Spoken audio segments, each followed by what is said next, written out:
Western ડિસ્ટર્બન્સના પગલે સમગ્ર ઉત્તર ગુજરાત સહિત ગુજરાતમાં વરસાદ થવાથી હજારો હેક્ટર જમીનના પાકને ભારે નુકસાન થયું છે। ત્યારે સાબરકાંઠા જિલ્લાના મોટા ભાગના ગામડાઓમાં ઘઉં, મકાઈ, ચણા, વરિયાળી તેમજ શાકભાજીને ભારે નુકસાન થયું છે। ત્યારે આજે વડાલી તાલુકા મથકે આવેદનપત્ર આપી આગામી 10 દિવસમાં આર્થિક સહાય રજૂ કરવા ખેડૂતો મક્કમ બને છે। તેમજ ગુજરાત સરકારમાં પણ આવતીકાલે રૂબરૂ મુલાકાત કરી વડાલી તાલુકા માટે સ્પેશિયલ પેકેજની માંગ કરાઈ છે।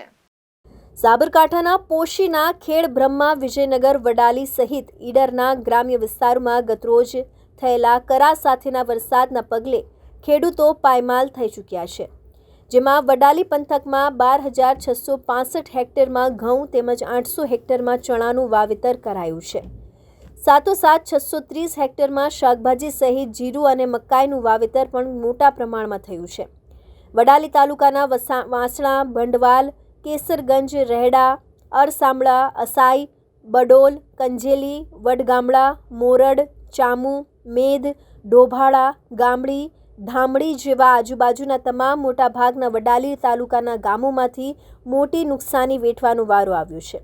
જોકે હાલ લણવાના સમયે અચાનક થયેલા કમોસમી વરસાદના પગલે ખેડૂતોને પડતા પર પાટું પડી હોય તેમ તૈયાર થયેલો પાક સંપૂર્ણપણે નાશ પામ્યો હોય તેમ છે। જેના પગલે જગતનું તાંત હવે રાજ્ય સરકાર પાસે તૈયાર પાકના મામલે આર્થિક સહયોગની અપેક્ષા રાખી રહ્યું છે। 40 વર્ષના ઇતિહાસમાં આટલા મોટા કરા અને આટલો કમોસમી વરસાદ મેં ક્યારેય જોયો નથી। એવો જાણે કે વડાલી તાલુકાને ટાર્ગેટ કર્યો હોય તેવું વડાલી તાલુકાના તમામ ગામડાઓના તમામ પાકોમાં સંપૂર્ણ નાશ પામ્યા છે। કોઈ પાકમાં કશું દેખાય એવું નથી, કશું મળે એવું નથી। તો તમારા અગાઉ પણ અધિકારીઓ થકી જે સર્વે થયું એમાં ખેડૂતોનો કોઈ સંતોષ નથી। તો આ વખતે અમારી માગણી એવી છે કે ખેડૂતો અધિકારીઓ સ્થળ પર જઈ અને એનું સાચું નિરીક્ષણ કરી, સાચું સર્વે કરી ઉપર રજૂઆત કરે અને એ રજૂઆત મુજબ ખેડૂતોને 100% વળતર તાત્કાલિક ધોરણે ચૂકવાય એવી અમારી માગણી છે। વડાલી તાલુકામાં 2 વાગ્યાની આસપાસ જે વરસાદ અને કરા સાથે વરસાદ પડ્યો એના લીધે વડાલી તાલુકાના ખેડૂતોના રવિ પાકમાં સંપૂર્ણ નિષ્ફળ ગયો। ઘઉં, ચણા, વરિયાળી, તમાકુ, બાગાયતી પાકો, પપૈયા, શાકભાજી, એટલે કહેવાનો મતલબ કે એક પણ પાક બચ્યો નહીં વડાલી તાલુકાના ખેડૂતોનો। તો અમારી માગણી છે કે આ અંગે સરકાર તાત્કાલિક સર્વે કરી અને ખેડૂતોને સહાય ચૂકવા એવી અમારી માગણી છે। આવતીકાલે સોમવારે અમે માનનીય કલેક્ટરશ્રીને પણ આવેદનપત્ર આપવાના છીએ।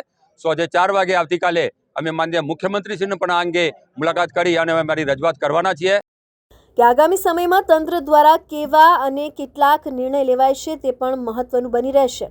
સાથોસાથ ચૂંટણીના સમયે ખેડૂતોનો તૈયાર પાક નિષ્ફળ બન્યું છે ત્યારે રાહત પેકેજ ઉપર પણ ખેડૂતોના મદાર રહેશે તે નક્કી છે। તેમજ જો આવનાર 10 દિવસમાં માંગણી સંતોષવામાં ન આવી તો વડાલી તાલુકાના ખેડૂતો તેમજ કિસાન સંઘ સાથે રહી ગાંધી ચિંધ્યા માર્ગે એક નવા આંદોલનની ચીમકી ઉચ્ચારાઈ છે। ચિરાગ મેઘા, ABC ન્યૂઝ ગુજરાત, સાબરકાંઠા।